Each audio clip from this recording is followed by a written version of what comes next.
같고 변호사들은 그동안에 이제 쟁점별로 변론했던 걸 오늘 총 모아서 이 사건에 대해서 모두 무죄여야 한다라는 취지의 변론을 저희로서는 충분히 했다라는 말씀으로 그냥 대신합니다. 그러면서 이제 특별히 김정근 변호사님이 강조하셨던 부분과 또 제가 특별히 더 언급했던 부분만 좀 추가로 말씀드리면, 오늘 검찰 구형 의견을 이야기하면서 이 사건의 성격에 대해서 제가 입에 다시 담기도 싫은 여러 가지 엄청난 표현을 쓰면서 그런 말씀을 하셨습니다. 그리고 검찰은 또 살아있는 권력을 향한 수사이고, 마치 그 소수의 검사가 거대한 국가 권력을 상대로 싸우면서 진실을 밝히기에 노력하는 것처럼 표현을 하셨는데, 두 가지 점에서 이제 말씀드릴 그 변호인들이 이제 이야기를 했죠.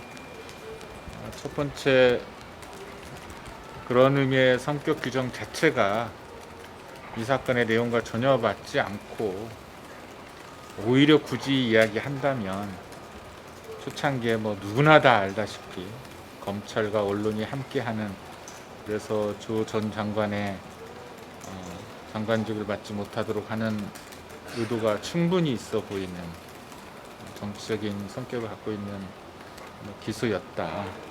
그리고 그러기 때문에 기소부터 해놓고 수사를 해나가거나 증거 수집하는 과정에서도 무차별적으로 광범위하게 증거 수집을 해나갔던 것들이 그런 것들을 반증하는 하나의 단서다, 이런 취지에 했었습니다. 이제 거기에 덧붙여서 제가 검찰의 시간과 법원의 시간은 달라야 한다라는 점을 좀 더 강조를 드렸습니다. 검찰의 시간에서는 아시는 것처럼 모든 수사의 주도권을 검사가 갖고 있는 건 어쩔 수 없는데, 이번에 이 수사 검사들은 20여 명의 검사였고, 검찰 최고 책임자의 적극적인 지지를 받아서 어쨌든 검찰 권력의 최고봉이었을 때 시점에 이 모든 수사권들을 행사해 왔습니다. 그리고 압도적으로 많은 증거들을 수집해 왔었고요.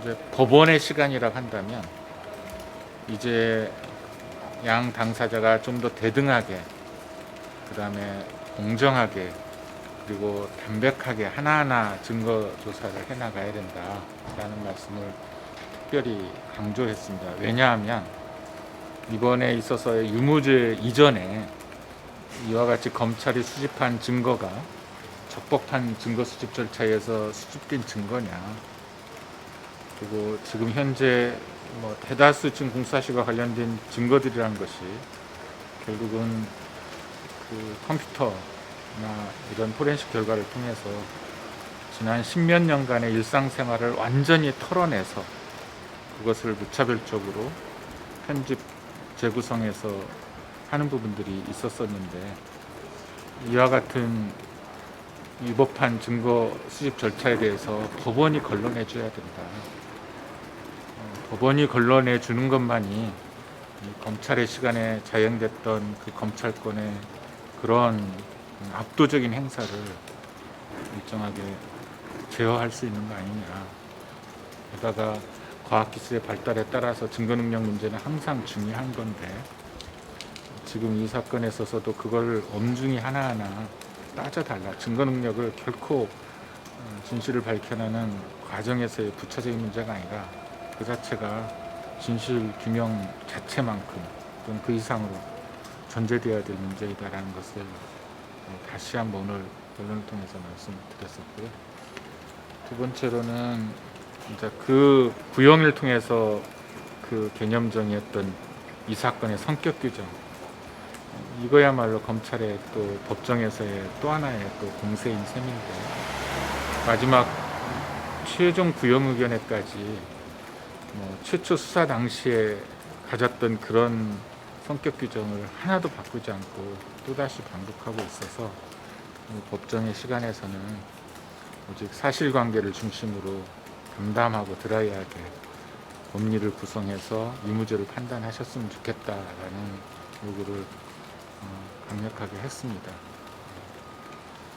오히려 검찰이 그렇게 성격 규정한 것은 어찌 보면 되돌아보면 검찰이 이 사건 수사를 처음 시작했을 때 하고 싶어 했던 이 사건에 몰고 가고 싶었던 측면을 반영한 거 아니냐 이런 생각도 든다고 했습니다. 그다음에 증거 수집과 관련해서도 검찰은 압도적인 증거 수집에 대해서 일부 인정하면서도 여러 가지 시민사회단체나 고소에 의해서 문제 제기했고, 그리고 그런 압도적인 증거를 수집했지만 이 사건에 기소한 이후에도 오히려 피고인이나 조국 전 장관의 혐의 없음을 밝혀낸 것도 많다 이런 얘기를 하면서 그런 것조차도 압도적인 증거 수집의 선의에서 이루어지고 좋은 의미로서 해석하려고 하는 그런 멘트를 하셨었는데, 저는 그거에 대해서 그렇게 압도적인 것을 통해서 혐의를 찾아내려고 했지만 반대로 대부분 혐의 없어졌고 결국 지금 재판하고 있는 이것만 남아 있었던 거 아니냐, 그걸 검찰이 우회적으로 표현한 것으로 볼 수도 있다 이런 얘기까지 했습니다.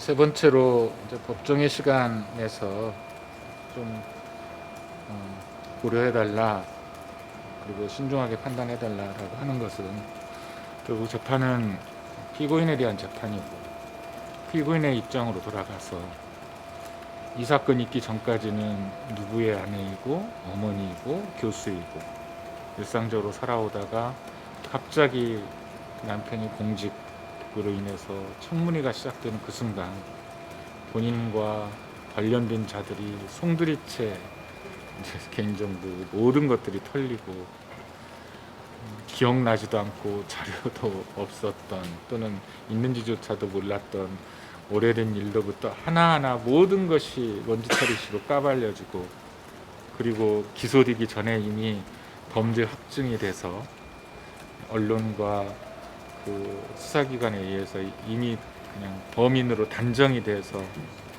지목당하고 모욕당했던 그런 상황, 그런 아픔, 그리고 이 사건은 그런 피고인을 재판하는 것이기 때문에 피고인의 입장에서 이 사건이 어떠했을지도 함께 충분히 고민해달라는 게 제가 특별히 구현했었던 것입니다. 특히 김정근 대표 변호사가 아주 이 사건 공소 사실에 대한 핵심과 검찰의 이런 성격 규정에 대한 문제점들을 아주 잘 지적하셔서 저는 거기에 좀 더 덧붙여서 이런 말씀을 드렸습니다. 12월 23일 선고니까 그때까지라도 추가로 저희가 미흡한 부분이 있으면 계속 추가 의견서를 내도록 하겠습니다. 그리고 어쨌든 재판부가 저희가 당부드렸던 것처럼 검찰의 시간과 법원의 시간이 달라야 되는 이유를 충분히 잘 아실 거라고 생각하고 좋은 결과가 나오기를 기대하겠습니다. 이상입니다. 내가 너무 수고 많으셨습니다. 좀 업돼서 얘기했어요. 네, 수고하셨습니다. 예, 고맙습니다. 네, 감사합니다. 정말 고생하셨고 김준수 변호사님 끝까지 힘내십시오. 피오에서서 YTN 방송 변호사님 정말 제가